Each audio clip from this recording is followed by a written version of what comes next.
the Gypsy Man, and I want to talk about how there are levels to this, and the ultimate goal for me and for the people that I work with is humility.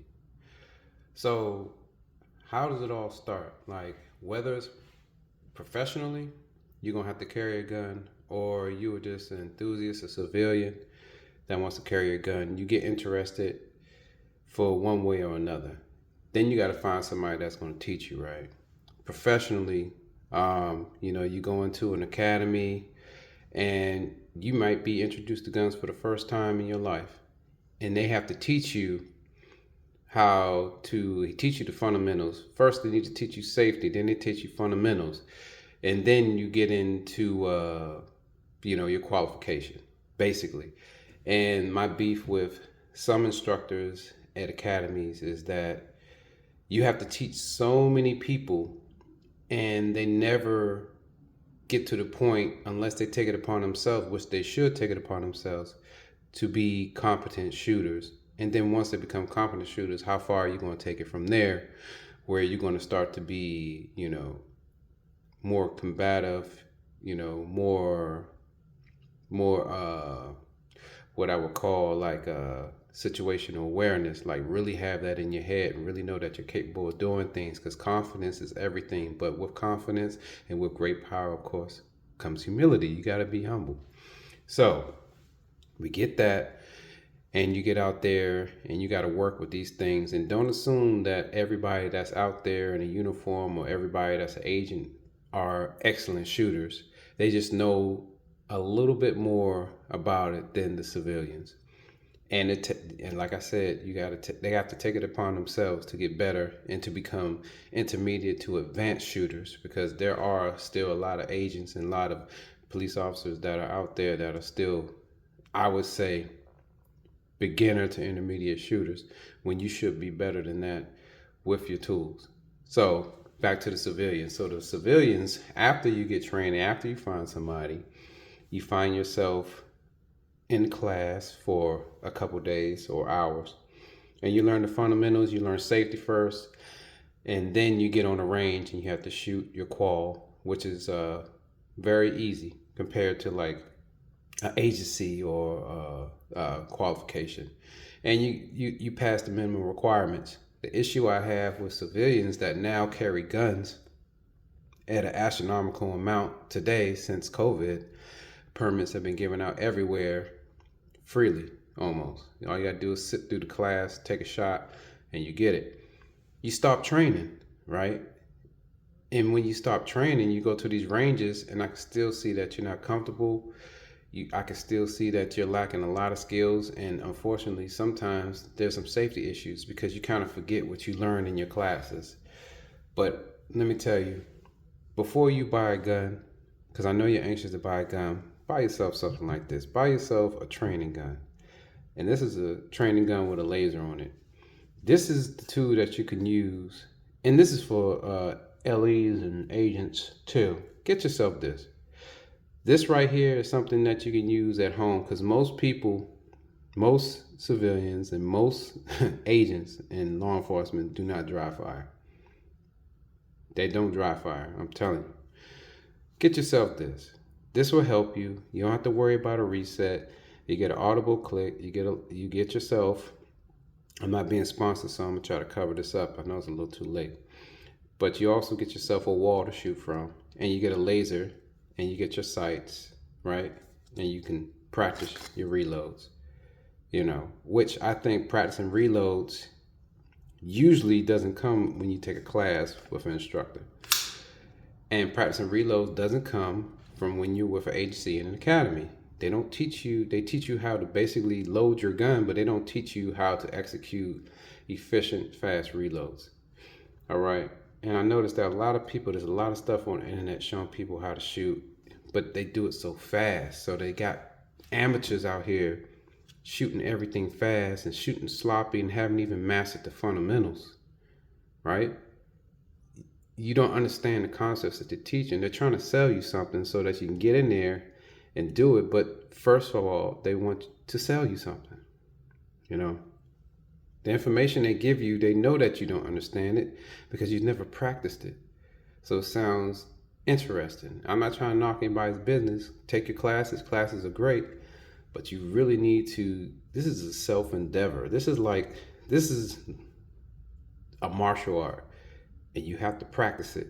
It's perishable. If you don't use it, you lose it. So you need to practice it, and it starts with grounding yourself. I'm gonna just tell you that. And then you move on to some of the other things.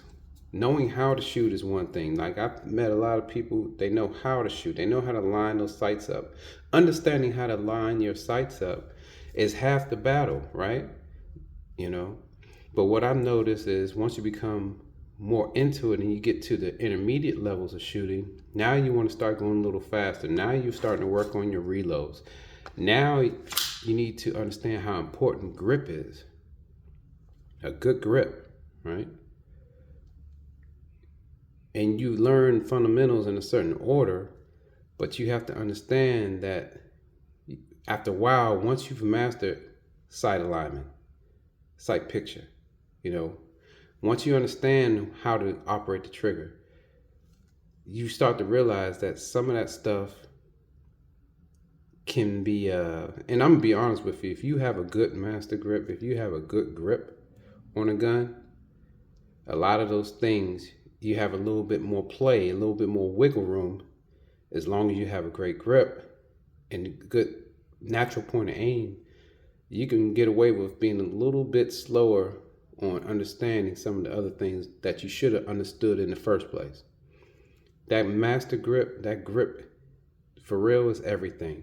Then I'm talking about just sight alignment, not so much trigger pull, because as you go faster, as an advanced shooter, you start to realize that you're slapping the trigger all the time.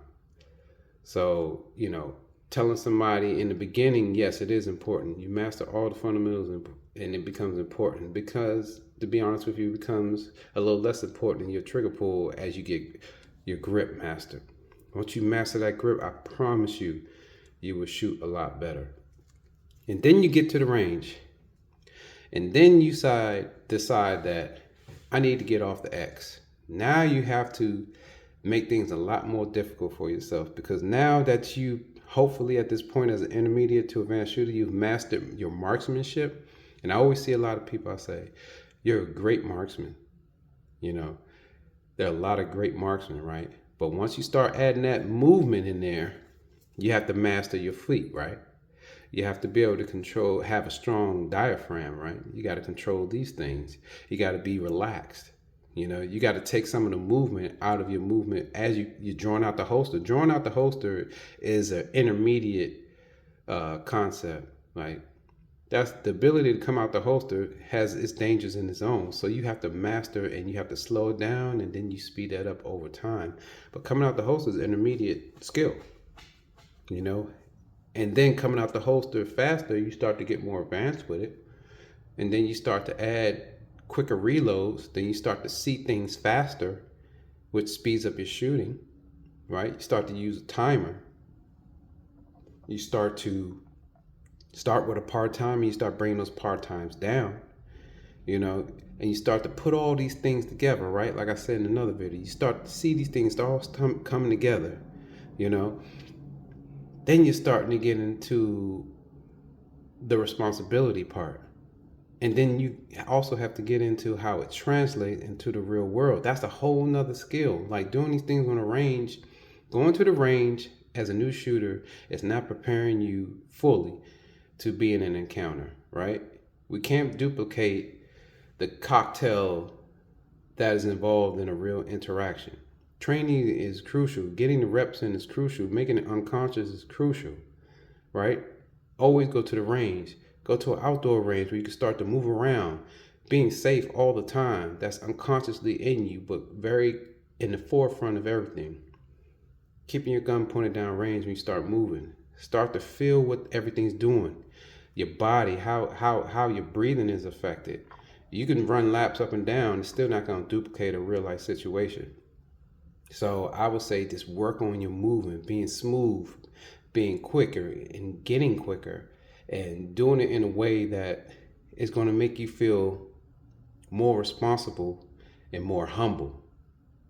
And that's the take home from all of this. Like, I can keep going on and on. You know, the only way you're going to get it is if you watch somebody that already has it, you know, and then you want to ask questions. And then if you're fortunate enough, maybe they'll work with you a little bit. They'll take time out of their time to work with you. Maybe you'll make a friend. You know, if you make a friend, even better. Best way to learn. But it's all about being humble as you get better. You don't have to look like you're a shooter. You don't have to be the obvious person that probably has a firearm on them.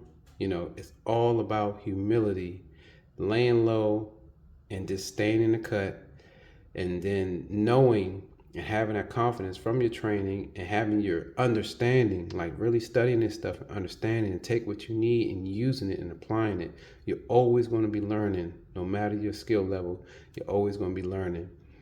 And then lift as you climb, right? Bring some other people up, you know, because me personally, I enjoy being around capable people like my wife. She's dangerous, but she's so humble. You will never know that she's at the skill level that she is with a firearm, or she even has one on her. You know, that's how we need to be, right?